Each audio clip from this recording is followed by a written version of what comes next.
Hey Freeds Nation, Jordan Page from funcheaperfree.com here, and today we are going to talk about clothes for a family, all my tips and tricks for not making them really hard to manage and keep up with and rotate. It's a lot. Let's do it.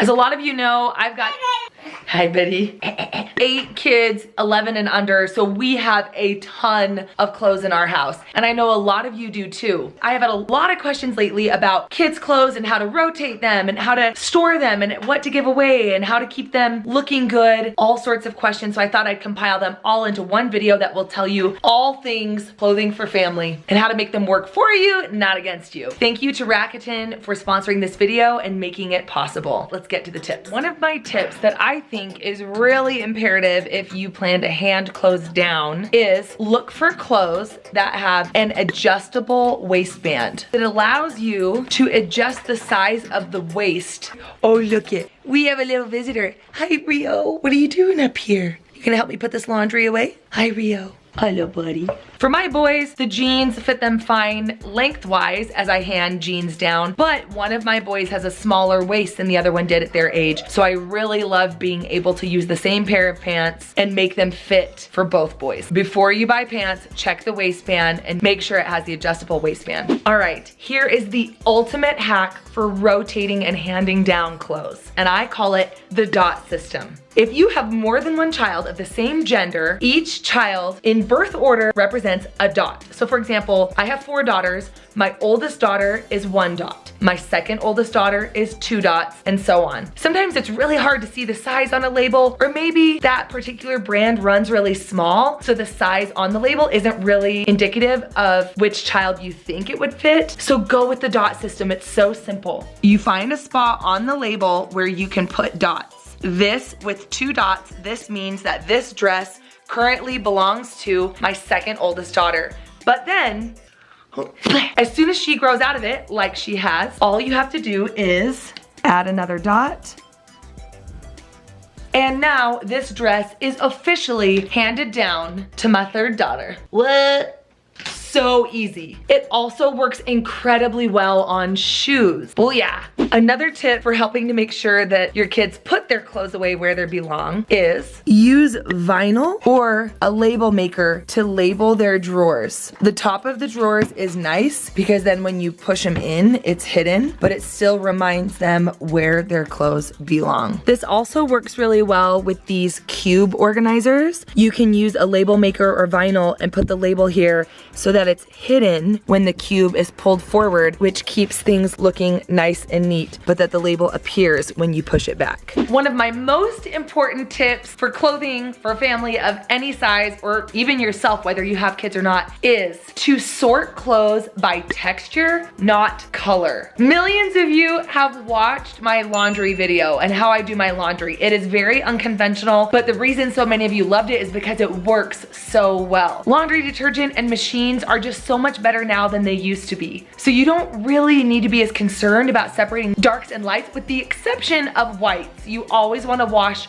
anything that's white by itself. But aside from whites, it's more important that you wash things by texture, not color. I go into great detail in my laundry video that I will link below, so I won't bother you with it right now. But just know that if you are washing thick towels, coats, sweatshirts, fleecy items, or blankets with lightweight cotton or stretchy spandex, your stuff will never look as good as it should. So separate your clothes by texture, not color, except for white. Also, another tip is be sure to use quality detergent. You gotta spring for the name brand stuff. It really does make a difference. And if your clothes start looking dingy, you might be using too much detergent. All that being said, I do keep inexpensive generic detergent for things that I don't really care if they get super dingy, like beach towels, casual blankets, things like that. For the most part, and especially for your clothes, use the good stuff.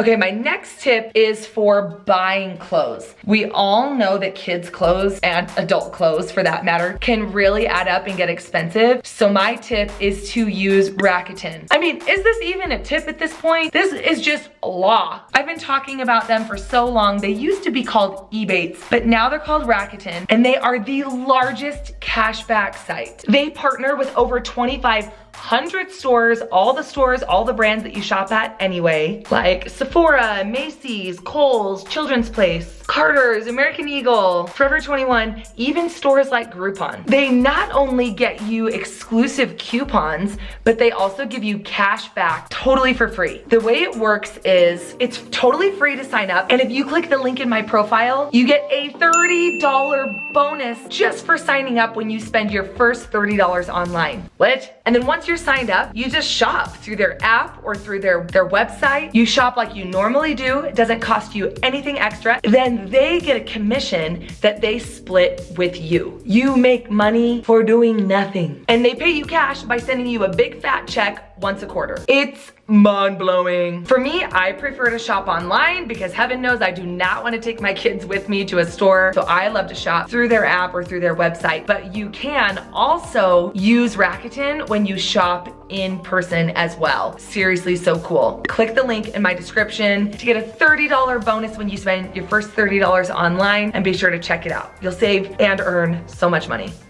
All right, are you ready for one of my best, most functional, most game-changing tips of all time? It is stop sorting socks. I have spent so many hours of my life, well, wasted rather, so many hours of my life trying to sort colored socks. One day I had enough, and since then we do white socks only. It is such a game changer. We buy boy style socks and girl style socks. Socks usually come in a range of 4 or 5 sizes, so we just buy the size that fits everybody for the most part. We throw the boys in a drawer, the girls in a drawer. No more sorting, no more digging. It's all there. They grab what they need and go. I do have some baby socks set aside because the babies, obviously, it is darn near impossible to find white ones, let me tell you what. But for the big kids, this has been such a game changer. That being said, we do have a stash of black socks for the boys to wear to church, and then we have soccer socks for soccer. But aside from that, white only. All right, another tip is if you find something on sale that will work for multiple seasons, for multiple years, don't just buy one size, buy it in 2 sizes. Buy it in the size they are now and then 1 size up, especially for generic things like jeans, slacks, basic solid color shorts, white t-shirts, timeless pieces that you know your kids will wear year after year. It'll allow you to keep a nice little stockpile of affordable items so that as your kids suddenly and spontaneously outgrow a size, you're already prepared with the next one up.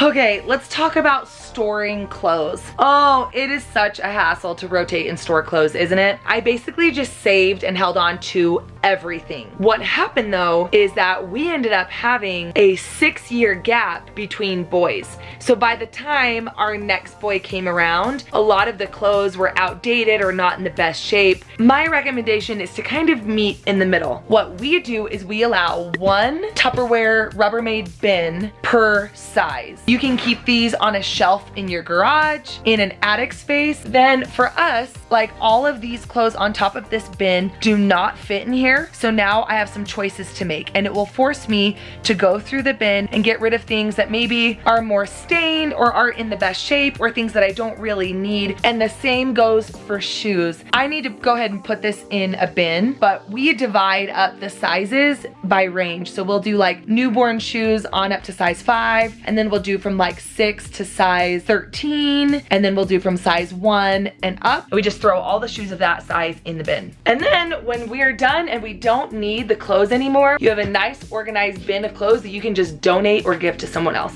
So there you go. Those are my tips for managing clothing for a family, large or small. What do you think? Do you do any of those tips? What are your tips and hacks? Will you please let me know in the comments below. Thanks again to Rakuten for sponsoring this video. You can find my link and all the information below. All right, I've got a ton of laundry to put away, so I'm gonna let you go, but I will see you guys next week. Max, say bye.